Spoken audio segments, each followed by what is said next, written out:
De regreso a las sendas antiguas.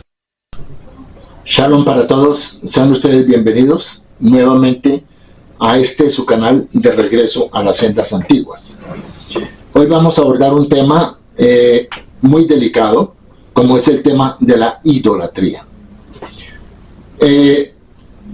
La mayoría de las personas no tienen una clara idea de en qué puede consistir la idolatría. La idolatría no es solamente de adorar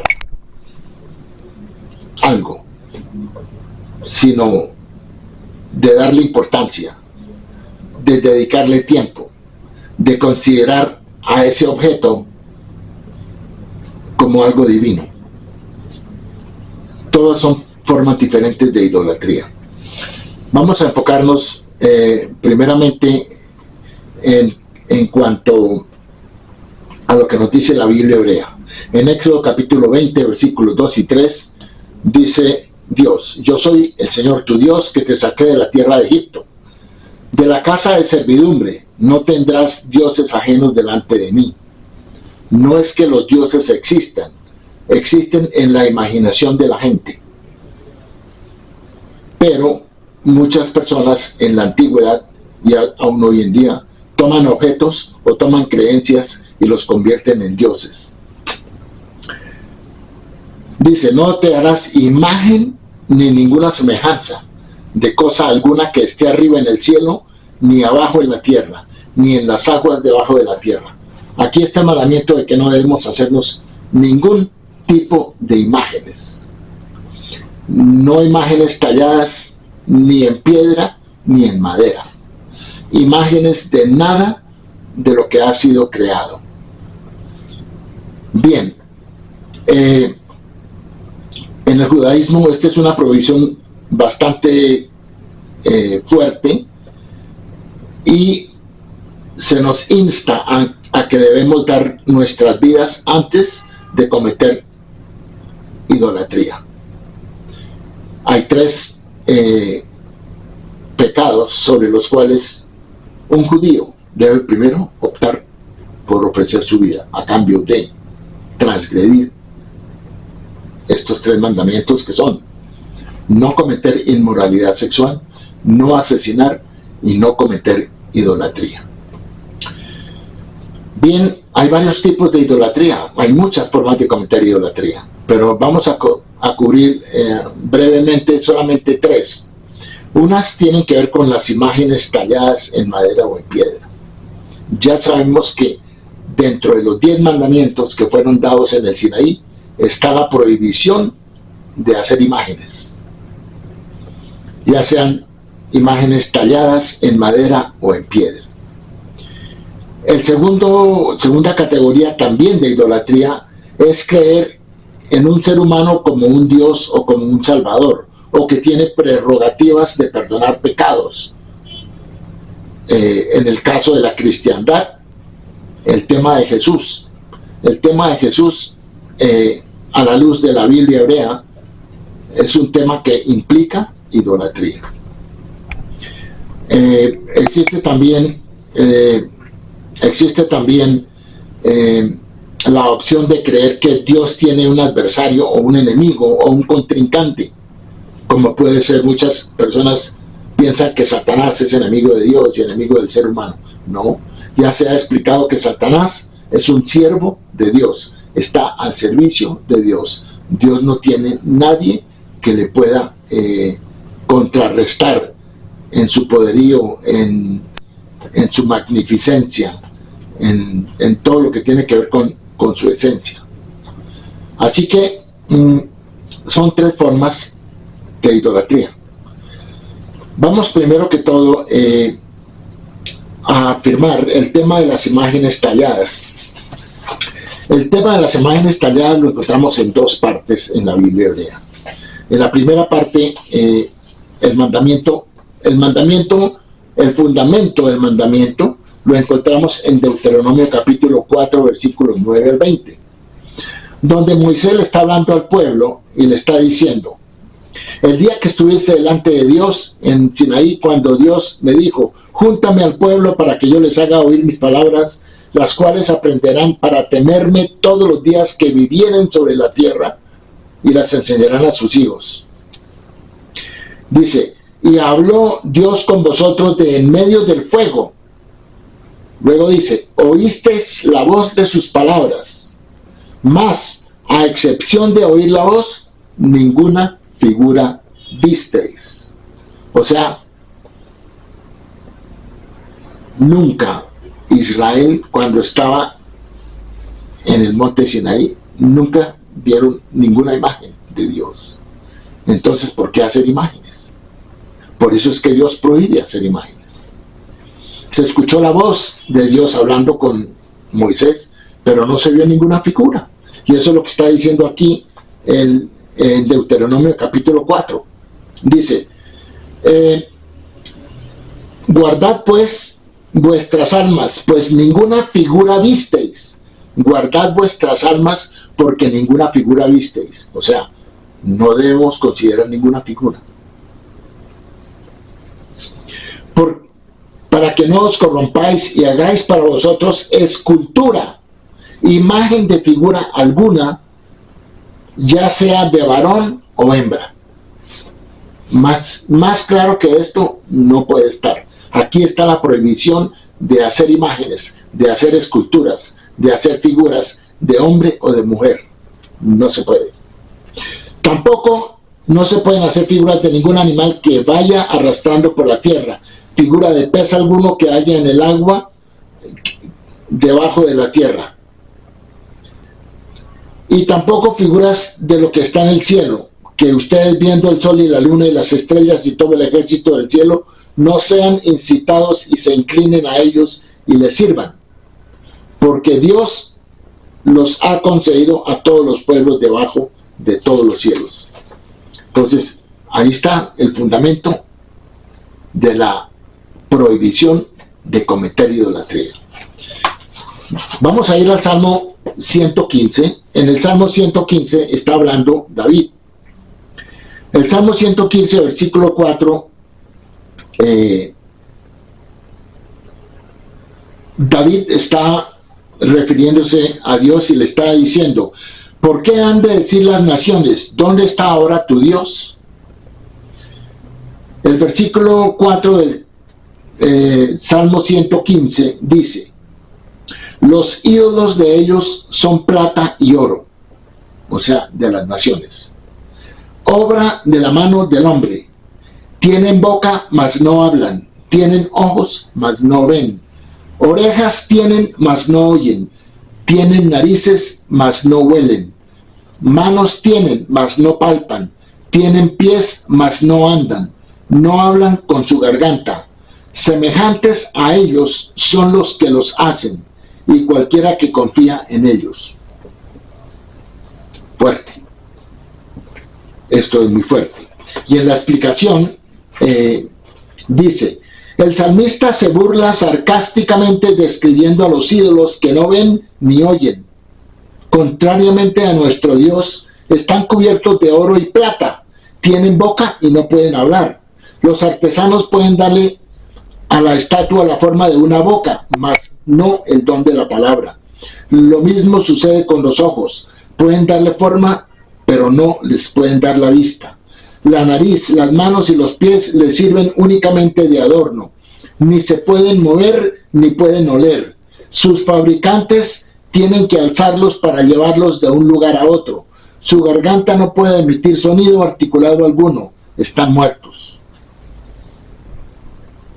La plegaria de David es para solicitar que aquellos que fabrican este tipo de ídolos desciendan al mismo bajo nivel de embrutecimiento que ellos y tengan el mismo fin. Esto es duro. Esto es duro, pero eso es lo que dice el mandamiento. Y eso es lo que dicen los salmos. Pero eso no es todo. Si vamos a Isaías, capítulo 43, capítulo 44, Isaías también habla de los ídolos.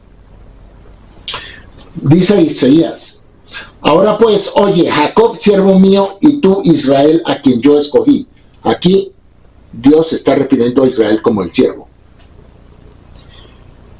Así dice Dios, el hacedor tuyo, el que te formó desde el vientre, el que te ayudará. No temas, siervo mío Jacob, o sea, Israel, a quien yo escogí, porque yo derramaré aguas sobre el sequedal y ríos sobre la tierra árida.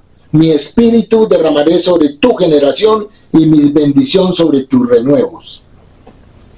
Así dice Dios, el Rey de Israel y su Redentor, Dios de los ejércitos, dice: yo soy el primero y yo soy el último, y fuera de mí no hay Dios. ¿Y quién proclamará lo venidero, lo declarará y lo pondrá en orden delante de mí, como hago yo desde que establecí el pueblo antiguo? No temáis ni os amedrentéis. ¿No te lo hice oír desde la antigüedad y te lo dije? Luego vosotros sois mis testigos. No hay Dios sino yo. No hay fuerte, no conozco ninguno.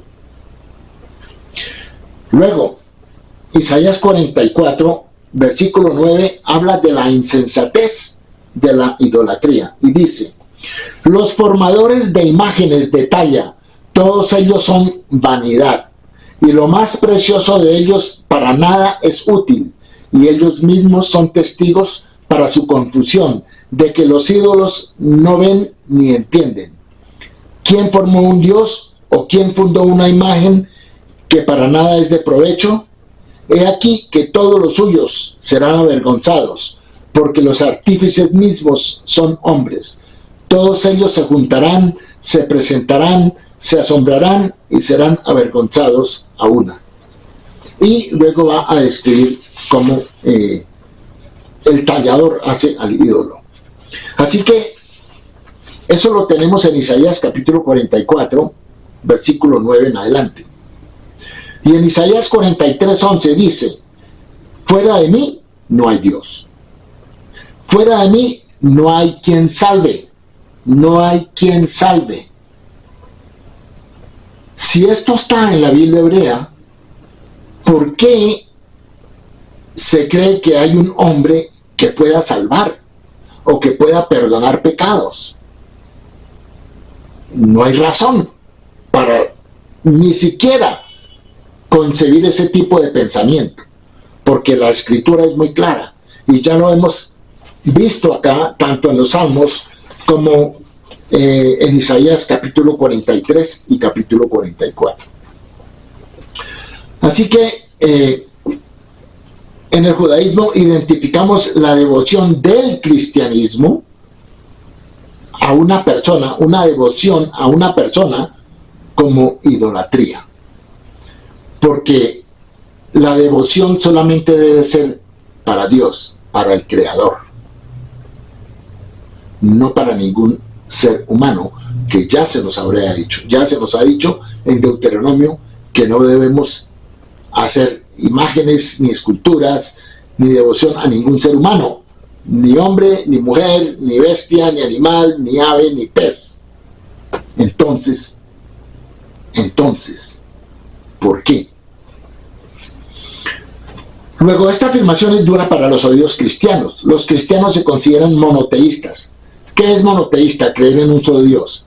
Pero si usted está pensando en un Jesús que perdona pecados y salva, pues Dios ya tomó un segundo lugar.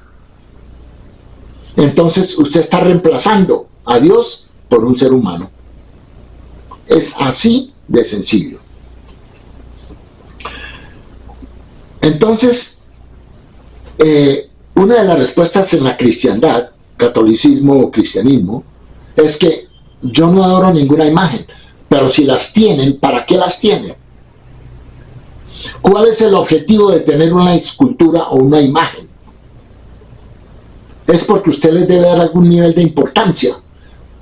Entonces, eso en sí es idolatría. Eso es idolatría. Ahora, ¿será que las escrituras de la Biblia hebrea dicen algo sobre la devoción a un hombre? No. ¿Permiten la devoción a un hombre?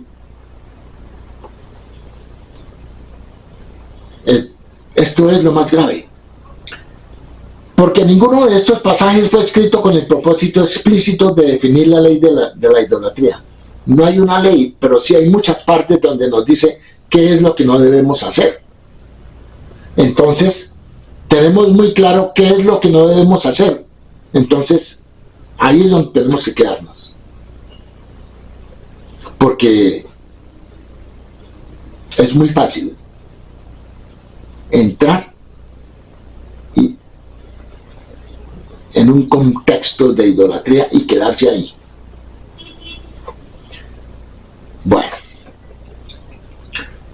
los 10 mandamientos comienzan con las palabras: yo soy el Señor tu Dios que te sacó de la tierra de Egipto, de la casa de servidumbre.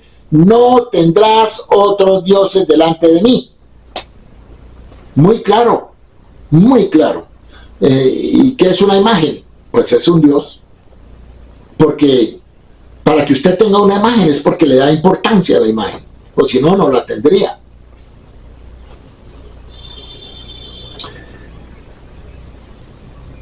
Cuando las escrituras nos exhortan a castigar a los idólatras o a las personas que intentan persuadirnos para que adoremos ídolos, el ídolo se identifica con los términos lo que ni vosotros ni vuestros padres habéis conocido, o lo que yo no he mandado, como lo dice en Deuteronomio capítulo 13.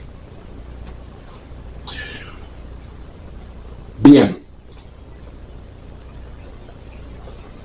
Así que,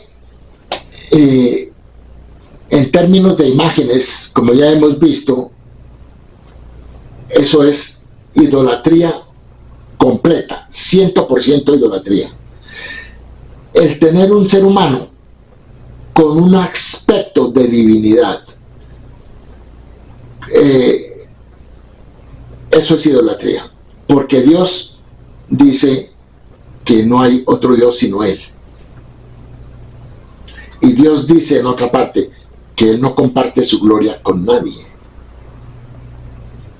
Y no podemos hablar de una Trinidad, porque el tema de la Trinidad es un tema pagano. Trinidad no existe. La Biblia hebrea no habla de ninguna Trinidad. Ya hemos visto que Dios es Dios, que Dios no tiene hijos como tal, que se diga es el Hijo de Dios. Y ya hemos visto que el Hijo de Dios en las Escrituras hebreas es Israel. Salmo 2. Yo te he engendrado hoy. Tú eres mi hijo, yo te he engendrado hoy. Eso es un salmo para David. Y en Éxodo 4:22 también Dios dice que Israel es su hijo, su primogénito. Entonces, pero es en un contexto metafórico de una relación de pacto. Pero no es que Dios no tiene hijos. Y no hay ningún ser humano que se pueda decir que es el Hijo de Dios. No, no lo hay. Dios se relaciona con David como un hijo porque David fue obediente y Dios lo trató como un padre. Y por eso en el Salmo 110 Dios le dice a David: siéntate a mi diestra hasta que ponga a tus enemigos por estrado de tus pies. Y también eso ya lo hizo. Y lo hizo porque David tuvo un reino con bastante éxito y dominó a todos sus enemigos. Todas las tribus que querían derrotarlo a él, todas las tribus cananeas, los filisteos. Y David fue obediente. Entonces, ese es un hijo de pacto. La relación de David con Dios era una relación de pacto. Así que no podemos decir que Dios tenga un hijo.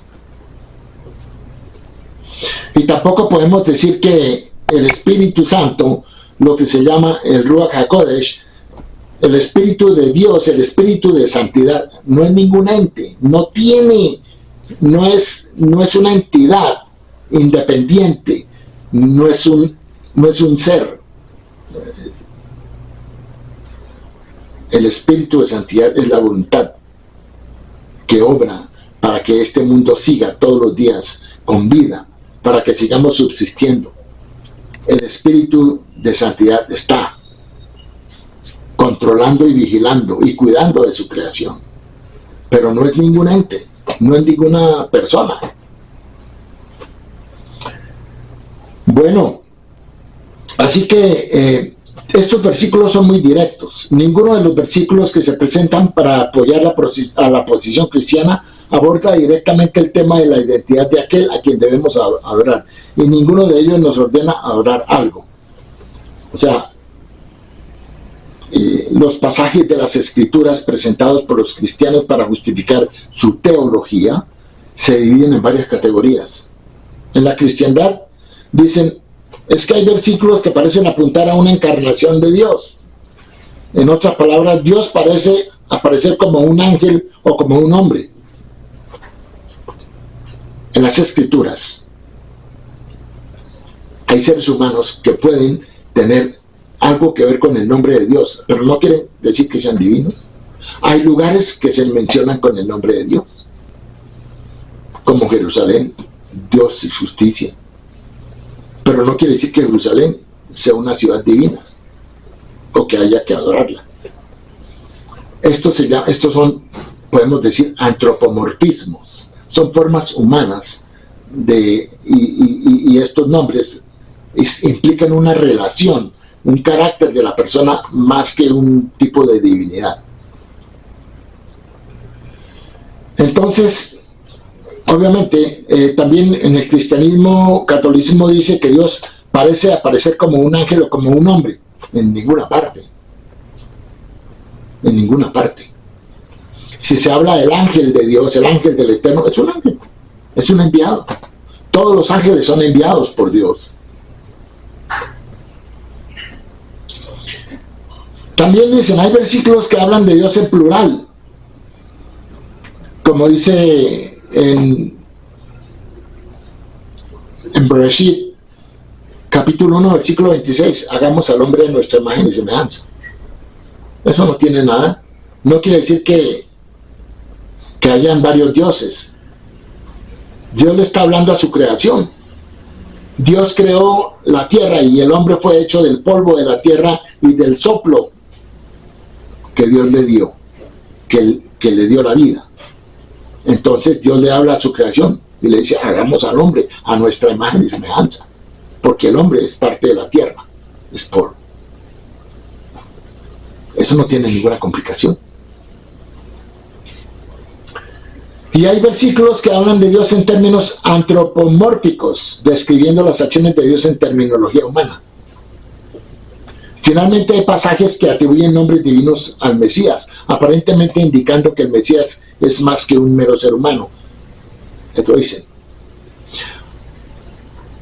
Apreciado oyente, yo te pido que des un paso atrás y te des cuenta de qué es lo que estamos discutiendo. Después de todo lo dicho y hecho, el cristianismo apunta a un hombre y lo llama Dios, o lo considera como Dios, o lo considera una divinidad. Quizás de los pasajes más prominentes se encuentra en Jeremías 23:6, donde el Mesías es llamado Dios es nuestra justicia. No hay duda de que este pasaje está hablando de la figura mesiánica que es el Redentor de Israel. Y Dios lo llama por su propio nombre santo. Pero el pasaje no dice que debemos adorar a este ser. Además que el Mesías va a ser un ser humano. Pero ahí no se nos dice que debemos adorar a ese ser humano. ¿O nos dice el pasaje que este hombre comparte la naturaleza divina de Dios? Tampoco. Sin embargo, el cristiano argumentaría que con un nombre como este, el Señor es nuestra justicia, ¿cómo puede el Mesías ser menos que divino? El judío argumentaría que el nombre no nos dice nada sobre la naturaleza esencial del Mesías, solo nos ayuda a comprender las obras de Dios que se realizarán en sus días y a través de él. Parecería plausible que el autor de este pasaje creyera en un Mesías divino, pero estaría totalmente equivocado, porque solo unos capítulos más adelante, en el mismo libro de Jeremías, capítulo 33, versículo 16, encontramos que Dios le da el mismo nombre a la ciudad de Jerusalén. Le dice, esta ciudad será llamada Dios justicia nuestra. Entonces, como a esta ciudad se le dio ese nombre, ¿será que la ciudad tiene algún aspecto de divinidad? No, en absoluto. Entonces implica que debemos adorar a Jerusalén. Quizás deberíamos nominar a la ciudad de Jerusalén como un cuarto miembro de la Trinidad cristiana. Está claro que la interpretación judía del pasaje es la interpretación reivindicada aquí. El hecho de que Dios le dé a alguien un nombre con implicaciones divinas no hace que la persona o el objeto sean divinos, en absoluto.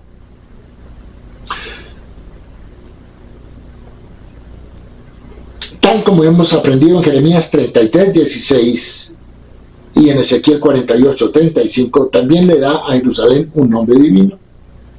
Ahora, los nombres de muchas personas a lo largo de las Escrituras son nombres divinos que tienen algún aspecto de la divinidad, pero no quiere decir que estos, porque tienen esos nombres, sean seres divinos. Por ejemplo, Josué es la salvación del Señor, Ezequías es el poder del Señor y Ezequiel es mi fortaleza de Dios.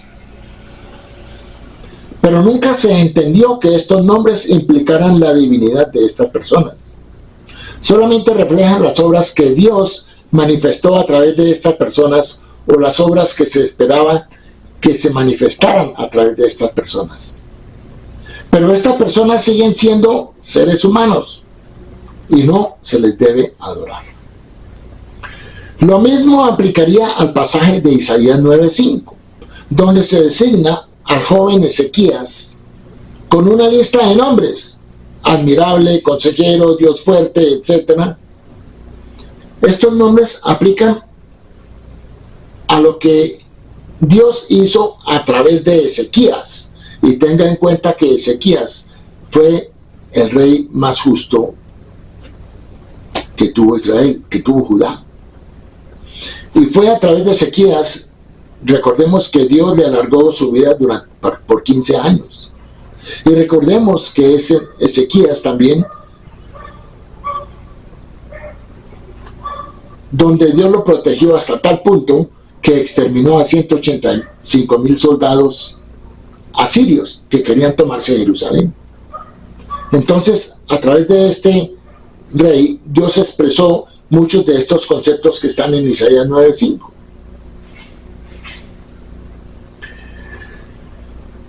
Bien, en resumen, podemos afirmar que el tema subyacente de todas las escrituras es que Dios es Dios y que todo lo demás no son sino sus creaciones. Sus creaciones. La línea más importante del universo es la que se encuentra entre el creador y lo creado. El fundamento de nuestra relación con Dios es el reconocimiento de esta verdad. Cada frase de las Escrituras está escrita con el propósito de hacernos comprender esta verdad.